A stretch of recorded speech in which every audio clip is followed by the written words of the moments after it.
So sometimes when people ask me what I do, I tell them I'm a farmer. I farm probiotics or bacteria. So originally I got into the Kefir or probiotic business because my daughter suffered with something from IBS. So when you guys are practicing, you're going to find a lot of people coming to you with IBS. IBS, reflux, brain fog, believe it or not, the root cause of the problem is the same. Okay. So do you know what percentage human you are? 10%. Guys, we're only 10% human. Our microbes outnumber us 9-1. Okay? So that means in your body, in your biology, your human cells are only 10% of who you are. And the rest of your body is made up of microbes. And those microbes don't just live in your gut. They live in your skin, they live in your lungs, they live pretty much throughout your body, and they're really, really important for communicating. Okay, they communicate with the whole body and with one another. So when our gut flora goes out of balance, our whole body goes out of balance. Okay, so can you think of some of the situations where you would prescribe or suggest probiotics to your clients or to your customers? Anybody? When they're on antibiotics. When they're on antibiotics. And do you know why that is? Because the antibiotics will kill some of the important bacteria in order to bring the balance in. Correct. So sometimes we get really, really sick and we need to use antibiotics, and we run off to the doctor and he gives us a script, and we go to the pharmacy and the pharmacist gives us some antibiotics. But then a couple of days later we notice we're not feeling great. Okay, or maybe we've got some thrush, which is a terrible thing to have. And that's because the good bacteria that reside in the gut have been knocked out by those antibiotics. So I got into Kefir about 14 or 15 years ago when my daughter was quite young. She suffered from IBS, and we tried all kinds of things to fix it, and we didn't succeed. Unfortunately for me at the time, there was a lady in my church who came to me with this little bottle of these funny looking little cultures, and she said to me, "This is the stuff. You need to make some of this thing up." I actually brought some cultures with here. They look like little cauliflowers, guys. Tiny little cauliflowers, but they are live probiotics, okay? So the benefit of using a live probiotic is it makes it straight through the stomach and into the intestine. It doesn't get stuck. Often when you're buying on-the-shelf probiotics, you don't have any guarantee that those bacteria are still alive by the time you actually get them into your stomach. So when you use a live probiotic like a kefir or a kombucha or fermented vegetables, do you guys know which fermented vegetables are live in probiotics? Okay, they're called sauerkraut and kimchi. Correct. These are fermented vegetables. A spoonful of sauerkraut or a spoonful of kimchi or a half a glass of kefir, and you guys will notice that your stomach is good. Okay. Do you guys know what causes constipation? Come on. You're going to be out in the marketplace next year. What do you think causes constipation? Sorry? A combination of things, but the main problem is lack of bacteria. So when we eat food, in our mouth we've got enzymes. Those enzymes start mixing with our saliva. That saliva with the bacteria starts to communicate with the gut. The gut is almost ready for the food before it gets to the tummy. Okay? It hits the acid. The acid does a little bit of softening. The enzymes, digestive enzymes, get mixed in with that food. Okay? And then that food passes into the small intestine and the colon. Here the microbes, those little good bacteria, those probiotics, break the food down. They take the food and they manufacture different kinds of nutrients. So here's a very, very interesting fact. 85% of your serotonin, which is a neurotransmitter, which affects your mood directly, is manufactured by the microbes and the neurons in your gut. Okay? People are running to the doctor with depression. They don't have a depression problem, guys. They've got a gut problem. We need to put the bacteria back in the gut. As soon as they've got the right bacteria, that gut of yours can then actually start to produce that serotonin and the dopamine and the oxytocin. So gut bacteria is vitally important. If you don't have those bacteria, you will often experience things like constipation, okay, reflux and GERD. You will get potentially skin allergies. Guys, psoriasis and skin allergies, back to the gut. Brain fog, back to the gut. It always comes back to the gut. Pretty much every sickness that you deal with comes back to the gut. So in the gut, we've got probably 1,000 different types of bacteria. So if you are prescribing a probiotic, you maybe have a 6-strain or a 9-strain probiotic.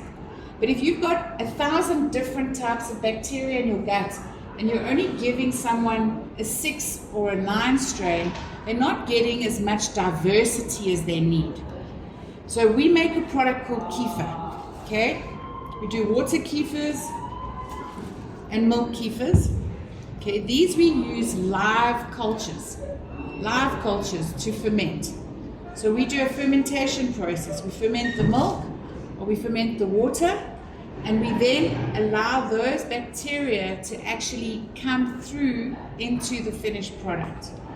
So our kefir has been tested. We've got lactobacillus, multiple strains, acidophilus, and bifidobacteria. And one of the things I'm hoping that you guys are going to help me to discover is some of the other potential 30 strains of bacteria that exist in kefir. So kefir has beneficial bacteria, that's what we call probiotics, and it also contains beneficial yeasts. So we tend to think yeasts are bad for us, but you get good yeasts and bad yeasts, like you get good bacteria and bad bacteria. So it's really important that you have balance. When you've got a balance of good bacteria, they will actually keep the bad guys under control. So how many of you know what strep throat is? You heard of strep throat? Strep throat is a streptococcus bacteria that if you get strep throat, you will definitely go to your doctor. You will feel terrible. Your throat will feel like it's on fire, okay? You will be desperate and do anything you can to get rid of that bacteria. But we've all got strep bacteria in our throat. But when that bacteria is there together with a whole bunch of good bacteria, everybody stays under control. Okay, another 2 bacteria that are known to be bad. We've got H. pylori. You guys know what H. pylori is? Okay, so H. pylori is the guy we often blame for causing the reflux and the GERD. So H. pylori, I call it a helicopter. It looks like a little helicopter. It's got these little arms and this little dangly bit. And that guy sets up residence. He really lives in your stomach. But when your acidity levels are high enough, then that H. pylori stays under control. But when the acidity levels in your stomach start to drop, which can be caused by a bunch of different factors, but when that acidity level starts to drop, then that H. pylori overgrows, and then we tend to have this reflux and this GERD. Now, a lot of us think that reflux and GERD is caused by too much acid. It's the complete opposite. It's caused by not enough acid. When you have enough acid in your stomach, those valves stay closed. But when your acid levels start to drop, then you start to get this consistent reflux and GERD. So you can treat these things naturally. You can do kefir, you can do probiotics. Obviously, with everybody, we always recommend that you watch what you eat. If you're eating a diet that's very, very high in carbohydrates, and you've got too many sugars, you'll notice that you definitely have more reflux.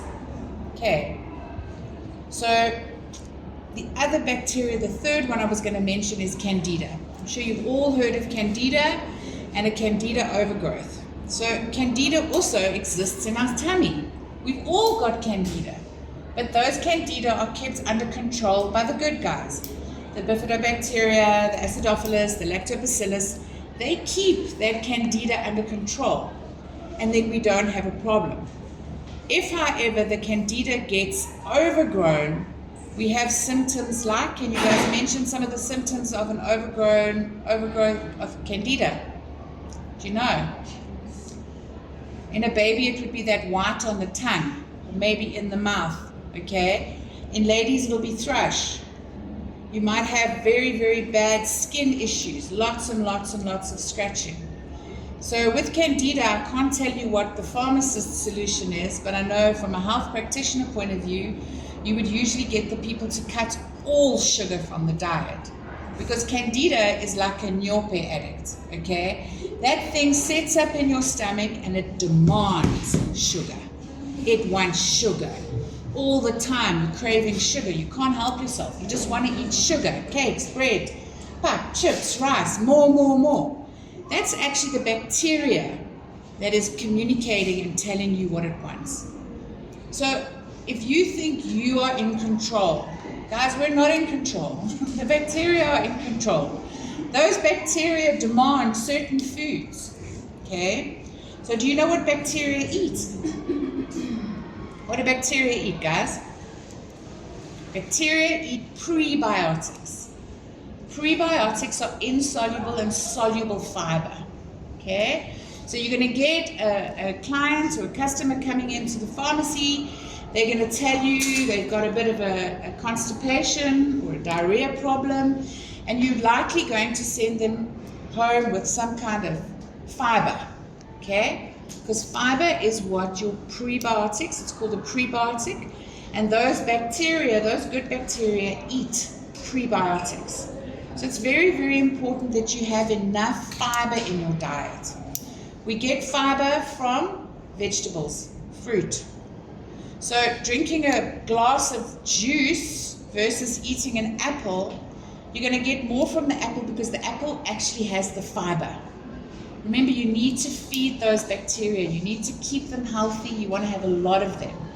In return for eating that prebiotic fiber, we make short-chain fatty acids. Do you guys know what short-chain fatty acids are? Okay? Short-chain fatty acids like butyrate. Butyrate is an anti-inflammatory. So do you see that cycle? You're now not eating the right food.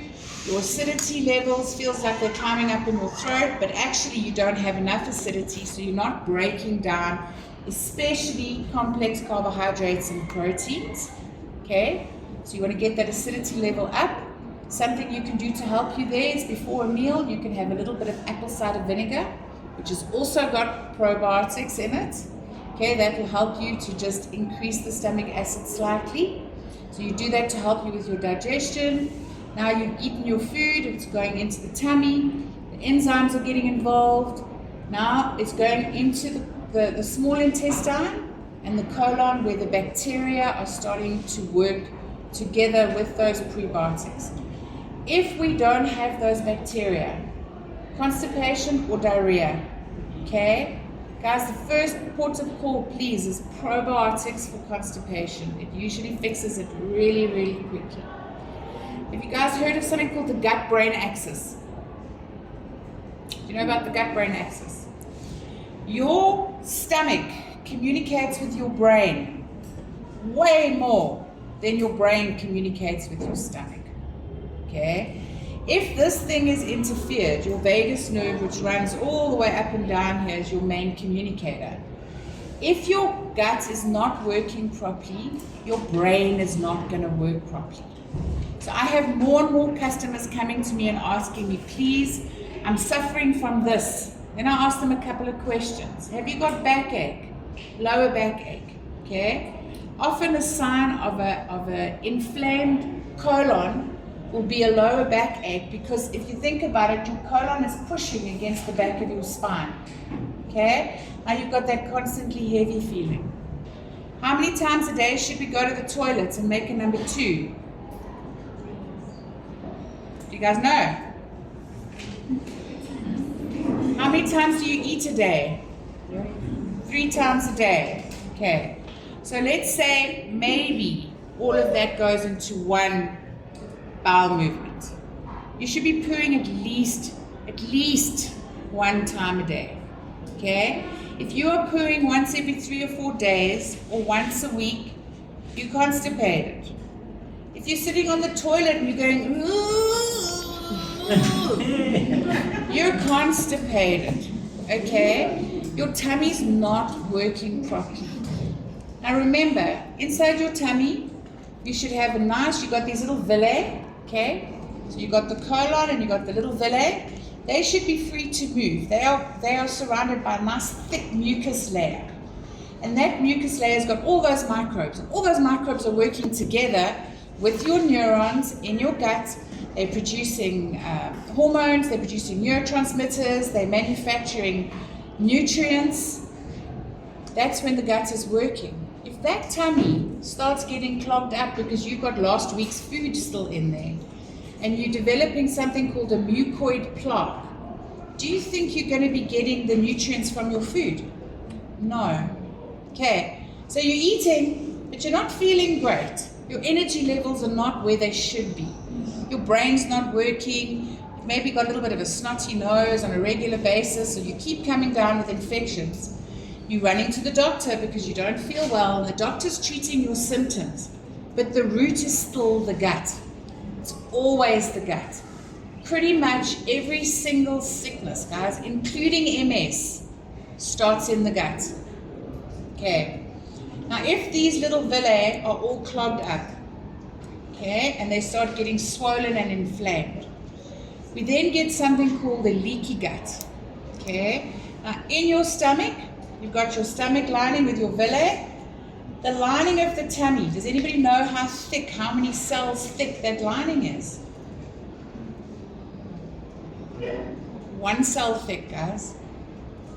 1 cell thick. It's thinner than your hair. Okay? So keeping the lining healthy and happy is very, very important. Because right below that lining, you've got a huge big blood vessel, which is considered to be part of your immune system. So 90% of your immune system is sitting in your gut. As soon as that gut goes out of balance, that immune system goes out of balance. You now start having all kinds of inflammatory responses. Those inflammatory responses over many, many, many years lead to autoimmune. Okay? Autoimmune starts in the gut. Whether it's lupus, Crohn's, Hashimoto's, they all start in the tummy because the tummy went out of balance. But because our bodies are so amazing and they keep changing and shifting and making it work, we don't realize we've got a problem till 10 or 15 years later when you go to the doctor and he says, oh my gosh, that thyroid problem is now Hashimoto's. Now you're like, I've got an autoimmune, and your insurance premium goes up and your medical aid wants to know what you're doing. Meanwhile, back 10 or 15 years ago, your gut started going out of balance. You started developing sensitivities to things. So a lot of people these days are sensitive to dairy, and we're sensitive to gluten. The reason that's happened is we don't have the bacteria that we need to digest these foods. We don't have the enzymes we need to help us to break down these foods. So by using products that are fermented, you actually bring those good bacteria, and because your body says this is food, when I drink this, my body says, yay, food, versus when I take a tablet and my body's like, no, this is not quite food. And a lot of the tablets, unfortunately, are mixed with fillers and things, which can also cause more inflammation. So fermented foods are amazing. Fermented foods are amazing. So this is a milk kefir. Milk kefir is made with a culture, a live culture, called kefir, K-E-F-I-R. This originally started, the oldest history we've got back goes a couple of thousand years in the Caucasus Mountains near Russia. They had fermented their milk, slowly the cultures built up. They would take the culture then from we took thousands of years ago, guys, they didn't have jugs and buckets and stuff. Those days they used to still keep their milk in a bladder of an animal. Yeah? They would hang that on the door, put the milk in there, and everybody would walk past and they would bump it. Okay, and when they bumped it, would give it a little shake up, and they noticed after about 2 days that the milk was fermented. Did any of your grannies make mass? Have cows at home and make traditional mass? Yeah? You guys remember original mass, not the one you buy in the shop. Okay? Yes. That mass was made with a natural ferment. Okay? You can only make mass if you get raw milk. Because pasteurized milk, that milk has changed. If you leave pasteurized milk to ferment, it becomes sour milk. This is not the same. But if you get raw milk, put a cloth over, leave it under the counter for a day or two, you get the most delicious mass you've ever had. If you can get that, if you've got cows, make your own mass, guys. It's still a fermented product. Okay? So with your kefir, we then ferment those live cultures for 2 days. We allow it to ferment in milk. We test the pH because kefir is an acidic, it has an acidic finished product. After 2 days we harvest, we take our cultures out, we feed them again, and then we come up with this product. Okay? This one here is a water kefir. Okay? Different cultures. Wish I had a spoon here because I would take some of these out and show you. I don't want to stick my finger in here, that's going to be a bit pointless. Let me see if I can catch one in a little glass. Okay. Because I won't put that back in there. I'm going to show you guys. This is not scientific, okay? Can you see it? It's tiny. You guys can come have a look afterwards. Okay? This is a live culture. This little live culture here contains about 15 different strains of bacteria. I'm going to pass it around. You guys can have a look. Okay, that's a water kefir culture. And yes, you can eat them because they're full of probiotics. Okay, here we do a slightly different ferment. In the milk kefir, the cultures eat the lactose. They eat the sugar. Okay. In the water kefir, we feed them a combination of sugar and minerals.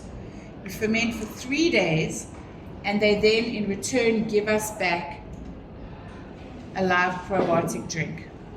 We then take it one step further, and we add flavoring. So we use fresh fruit in our flavoring. At my business, at my company, New Me, we're all about natural. We believe bodies are designed to heal themselves. We believe that everything we need is actually within us. You just have to feed the body properly. Okay? Very, very important that we feed the body properly. And unfortunately, we're not getting the nutrients we need from our food anymore. It's just a result of there being so many of us. We don't live on the farm. We're trying to get everything quick. Those apples must last 3 months in the fridge because next month it's not apple season and we're going to need those same apples. So we do some funny, interesting things with our food to keep it going a lot longer. But what that means is that our fruit and our vegetables don't ripen like they're supposed to in the sun. When fruit and vegetables ripen in the sun and you pull them off the tree, you get something called glycans. Write that down, guys. Glycans. Glycans. If you want to learn something amazingly interesting, go and learn about glycan technology. Okay? We're supposed to get 8 glycans from our food. These are food sugars. We're only getting 2. That means that our bodies are not switched on. Our cells are not switched on. You've got about 75 trillion cells in your body. Each and every single one of them talks, communicates, calls for information, nutrition, says I've got a problem. But each one of those cells creates cellular waste. Okay, do you guys know how your cellular waste leaves your body? No, anybody? I'm going to have to come teach you guys some more stuff because you're all going, no, far too much, eh? Your lymphatic system. Your lymph drains out your cellular waste products. So every single cell, as it's doing its work, as I'm swinging my arms around and talking and thinking and doing all this stuff, my cells are producing waste. They're burning up energy and they're producing waste. That waste has to be transported out of my body through my lymphatic system. So your blood makes up 25% of the liquid in your body, but your lymphatic fluid makes up 75% of the liquid in your body, and it's a gel. It's not like water, it's like a gel. It's the fourth state of water. It's a gel, okay? That lymph can get stuck, again resulting in sickness. If you guys want to know how to move your lymph, jump, skip, dance, move your bodies, okay? You can also massage your bodies. You've got lymphatic drainage here, here, here, here, in your groin and behind your knees. It's really, really important that you move your lymph so that your bodies can detox. And then your other detox pathway is, of course, your gut. So the lymph is draining into the kidneys. Kidneys are clearing. If you want to check if your kidneys are working, do you know a quick check to check if your kidneys are working? Wee in a bottle, first thing in the morning, hold that bottle up to the light. If that urine has got little bits and pieces in it, sharp. It means your body's draining lymph. Okay? If your urine is clear, your kidneys are not working properly. Such a simple thing. And majority of us, our kidneys are not working properly. Even if we're drinking a lot of water, we're not getting enough movement. We're not moving enough. So I'm going to teach you guys a technique called dry brushing. Okay? You heard of dry brushing? No. Get one of those little body scrubber brushes. Okay? You start over here. Because your heart is the pump that helps to move the lymph around. You start with that dry brush and you brush towards your heart. Okay? Then you start in the neck, you pump your lymph here, you brush towards the heart. Then you do your tummy and your back, pump the lymph again, and you go all the way down to your arms and legs. If you do that once a day, all your lymph is moving. You don't even have to jump on the trampoline.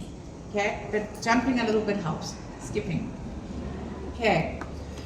Do we have any questions? Please ask me questions. I would love to tell you everything I can. Yes? I beg your pardon?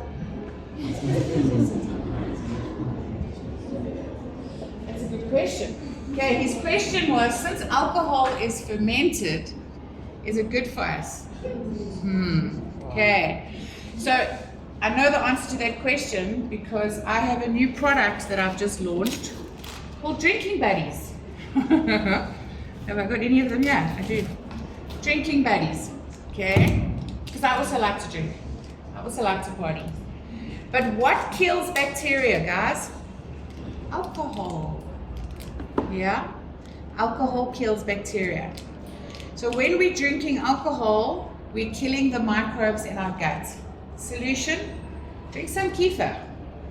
Mix your vodka with a kefir or a kombucha. Put the bacteria back. Okay, so you'd probably be better off drinking a fermented something like a wine. Okay, but you want to balance it. You always want to be putting back the bacteria into the gut. If you want to have no babalas, you can look out for Drinking Buddies. They'll be at the bottle stores soon. Or if one of you wants to become a Drinking Buddies agent, you can let me know and I'll sort you out. Okay, these are formulated to help the liver, help the body to deal with the alcohol. And then we recommend that you guys drink kefir or hydrate with water, because that hangover you're feeling the next day is a result normally of too much sugar, not enough hydration, the liver's taking strain, and you haven't given your body anything to break down the alcohol. Okay, so a bottle of kefir and some Drinking Buddies and you're going to be sorted out. Cool. Other questions? Yes? So, I used to take 9 straight probiotics. Yeah. I stopped because I realized that I would actually like bloat a lot On the probiotics. And other food? Do you bloat on any other food? unless I'm eating like metals or beans. Dairy. I eat a lot of dairy. Okay. So dairy is one of the common guts inflammatory things. Multiple reasons. One, we don't have the enzymes. If you were drinking raw milk, you'd probably be fine. But it's quite difficult to get raw milk. Okay, you have to go to Irene or know someone on a farm. Your fiber, you're responding a lot to the prebiotic fiber. So I would recommend you try Kefir as a really good alternative. Plus it's a 30 strain, 30 strain probiotic. And you start off low, guys. You start off, if you're starting off and you've got gut issues, start with just a little shot glass, not a huge amount, okay? The first few days, you might be like, whoa, this tastes like sour milk, if you're not used to it. Most of you know the taste of Mars, so you'll be comfortable with it. But the whiteys are like, I might do this. But you carry on for 2 or 3 days. Suddenly the next week, you wake up in the morning, you crave it because your body wants the probiotics. So you want to keep the probiotics alive in your stomach. You don't want to kill them off. I noticed when we were in COVID, even though we were wearing the masks, all that sanitizing, yes, my throat was sore every day when I came home. That was just the breathing in of the sanitizer, okay? Through the mask. It was killing the microbes in my throat. Those microbes keep the balance. That was why my throat was sore. So add some kefir. Have a look if you've got sensitivity to anything else, because I think you've got a sensitivity to prebiotics, which means you don't have enough bacteria in there to process those prebiotics. Any other questions?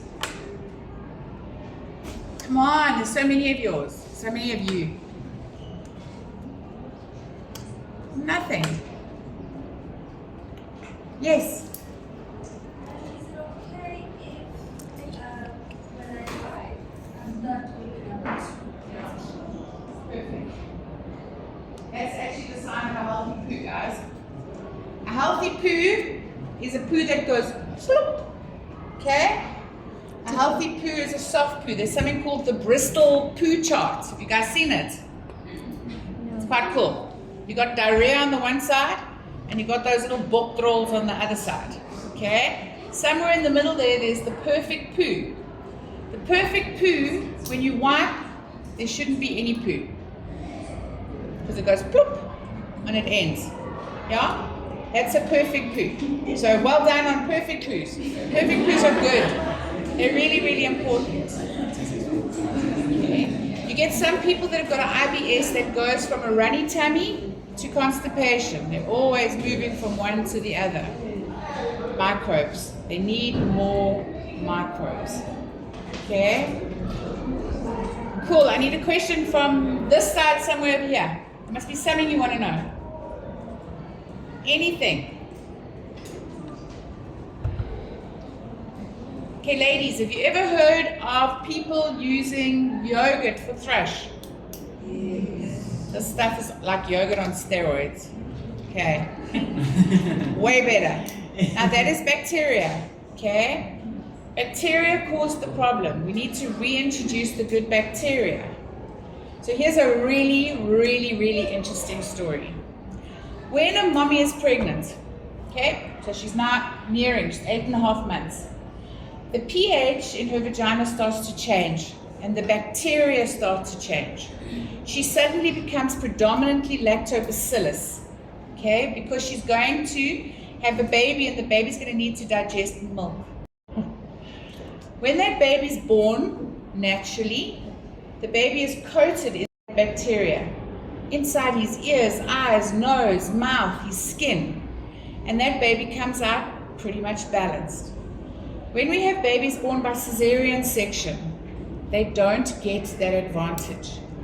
If you ever had to ask your customers, just as a matter of interest, when they've got sick kids, ask them how many of those babies were born by C-section. You will notice that the C-section babies get a lot sicker because their immune systems are not strong because they didn't get the bacteria they needed when they were being birthed. So there are some nice forward-thinking doctors these days that will actually put a swab inside mommy, deliver baby, and then swab baby down. Those babies don't get sick. But the kids that have got regular tonsillitis, regular skin issues, allergies, those are the kids born by C-section normally. There are a few exceptions, but in the majority of the time it's C-section babies because they don't have the bacteria they need. So it would be a good idea to get them onto some kind of probiotic or to add a tiny little bit of kefir in as early as possible. Okay. Something else along babies and children. Guys, giving your kids yogurt is not ideal unless you're buying a cultured yogurt, a live yogurt. The second you put a sweetener into something, you kill the bacteria. Okay? So any yogurt that says sweetened and you read the label and the label says it contains sweetener, it's not your friend. Okay? If it's got sweeteners and colorants in, you may as well be eating pudding.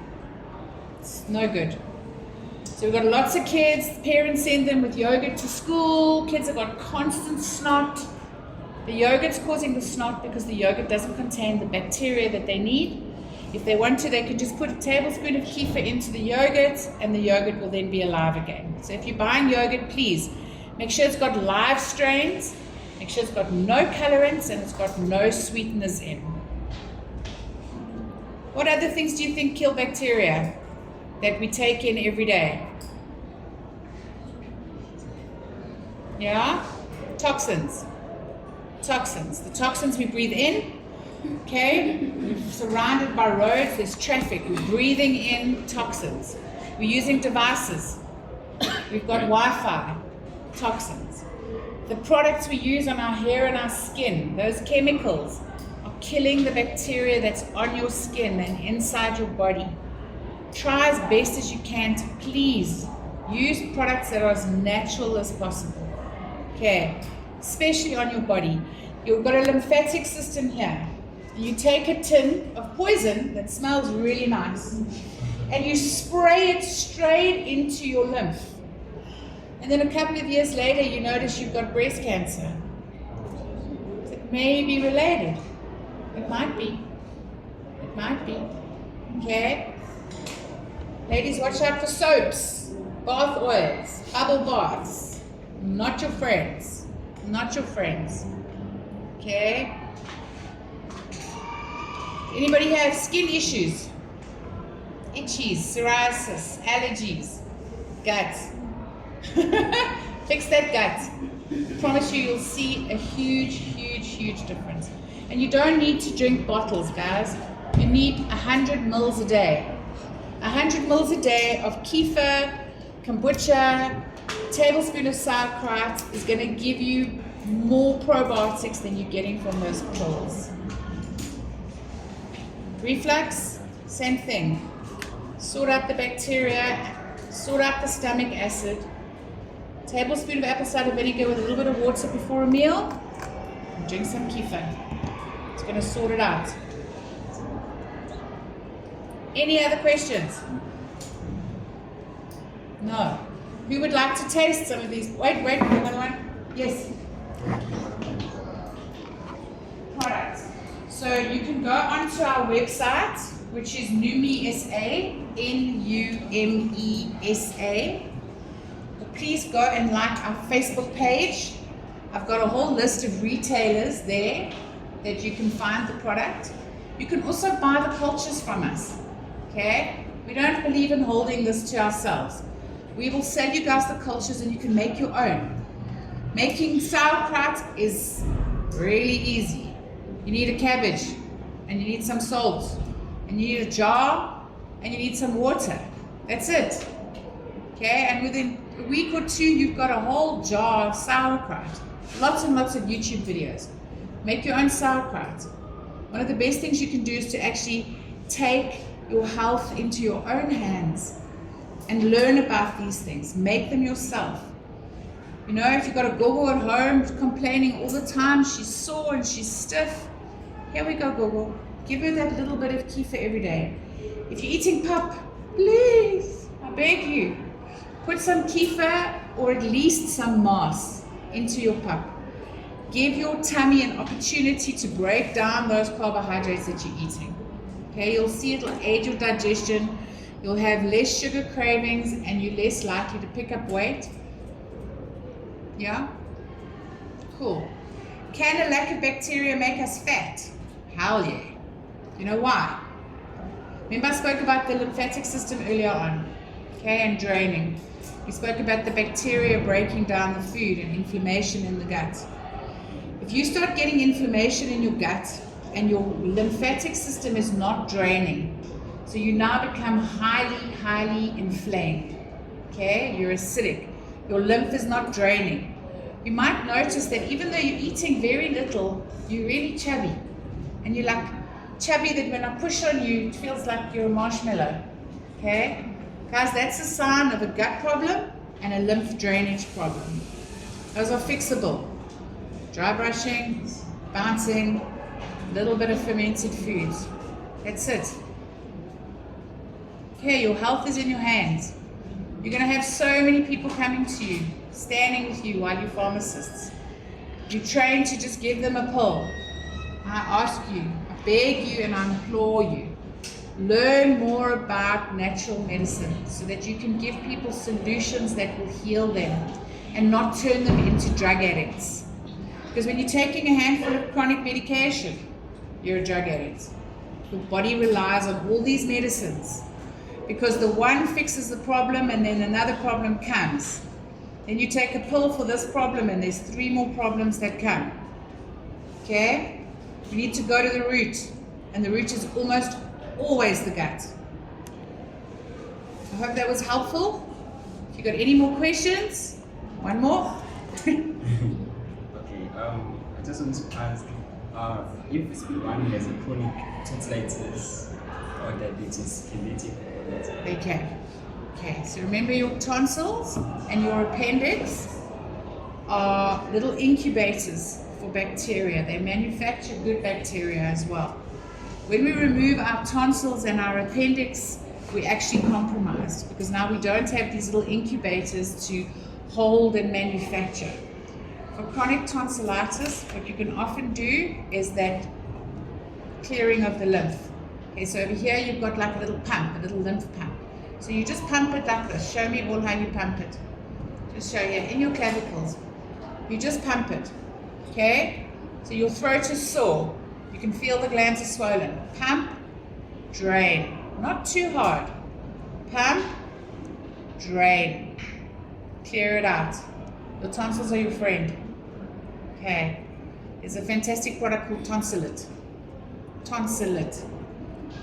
Works like a bomb. It's of course a natural product. You'll only find me telling you about natural products here. And then what was the other one? It was tonsillitis and? Diabetes. Diabetes. Type 1 or type 2? I said one. Okay. Kefir definitely going to help you. Go with the milk rather than the water because the water's got some sugar in it still. The milk's got no lactose, so it's got no sugar in it. Milk is going to help a lot with reducing the symptoms of the diabetes. Remember that type 2 diabetes is a lifestyle problem, guys. Type 2 diabetes is that lacquer around tire. Okay, that lacquer around tire has been formed by fat going to sit around your organs, visceral fat. It's not good fat. It comes back to the lymphatic system, is not draining. You need to drain the lymph. Do yourself a favor, in summer, in February, go on a 1-week grape fast. It's quite exciting. By day 4, you're like, give me some meat. But it helps. 1 week of grapes, black grapes in summertime, eat them all day, the whole day, all night. You'll be amazed how good you're going to feel after a week of eating only grapes. And it'll also help to move that lymphatic system. Cool. Anybody else? Yes? Is there anything in particular For ulcers. Okay, so you get different kind of ulcers. There's different schools of thought. There's a big school of thought that says it is caused by X, Y, and Z. I'm on the other school of thought which says that it's a bacterial problem. We've seen a huge reduction in ulcers by adding probiotics. Okay, balance. We always start, when somebody comes to me, I always say, let's start with the gut. Before we do anything else, let's just get that bacteria balanced. Let's feed them some prebiotics. Then after 2 or 3 weeks, then we reassess. Okay, what symptoms have you still got? Then once we've moved the gut out of the way, a lot of the symptoms go away. Because you've got this cramp in your finger, and you think it's a cramp in your finger, and you go and he cuts you and he does the Meanwhile, you actually had an inflammation problem. We got rid of the inflammation and suddenly the finger was moving better. Okay. Anyone else? Yes? You know, I wanted to ask, can you take this product differently from this product? You can. You can. I take Kefir probably 3-4 times a week. I've been using it now for years. You want to mix it up. Yeah? Then I believe you said you begin with the body healing itself. Yeah. Then will it make our gut dependent on the product? Will it make? Will it make our gut dependent on the product? I can't hear the last word. You mean like immune? Like, will it make our gut dependent on the product? If you don't take the product, complications arise. So if you were outdoors every day, digging a bit in the soil, you had a cat and a dog, you were not living in the city, you probably wouldn't need ferments. But because of the amounts of toxins we're ingesting through our diet, through the washing powder, through our shampoos, through the chemicals that were used in this room before you came in here, you're constantly killing off that bacteria. So once you've done, we normally recommend 3 weeks at least on the products, and then you take here and there. So you mix it up. You don't just drink kefir, you also eat some fermented vegetables so that you're bringing in different kinds of bacteria at different times. Food is always better. Your body receives food immediately and there's no side effects to food. Okay, so always try and use food where you can. I invite you guys all to get some product, give it a try, see how you feel. Okay, make a note. You can contact me on my Facebook page with pleasure. I'd be happy to answer questions. Okay. Yep. Okay, then what makes kefir special or different from other living products? It's alive. Kefir's alive. Sauerkraut's alive. Kimchi's alive. Kombucha's alive. Miso's alive. Anything fermented is alive. Okay? How do you know it's alive? If I leave this bottle out of the fridge, it'll keep fermenting. The bottle will become quite fat. If I open it, it'll explode. If you ever see sauerkraut in the shops and the sauerkraut is not in the fridge, it's not alive. Okay? Fermented foods have to stay in the fridge or they'll just keep growing because those bacteria are tremendous. An interesting thing is we took some milk that we knew had E. coli in it. Okay, we'd already tested the milk. We put the kefir cultures in, we fermented it, and we sent it back to the lab. E. coli, dead, gone. Okay, so live probiotics, good bacteria will kill pathogenic bacteria.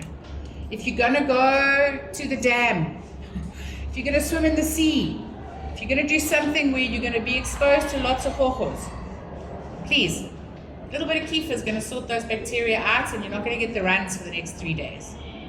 It will, however, not kill parasites. Okay, parasites is a different bunch of hochos. Those you need to go more for your artemisia, your cloves, that kind of thing. That kills parasites. And guys, parasites have a cycle, hey? Remember, if you're doing parasite cleanse, if somebody's coming to you for worm medicine, they need to take it once, closest to full moon, and they must do it again the next month. Otherwise, they're just going to have a recurrence. Because when those parasites and those worms are dying, they shed off the eggs so that there's another cycle and they come back. So always make sure you're treating twice, at least a month apart. Cool? Anyone? You're going to have all these questions when I left, man. You're going to think I should have asked her. We good? Okay, I didn't bring enough glasses for such a big class. But I'd love to let you guys taste some of these products. Cool, you can stop filming. Thank you.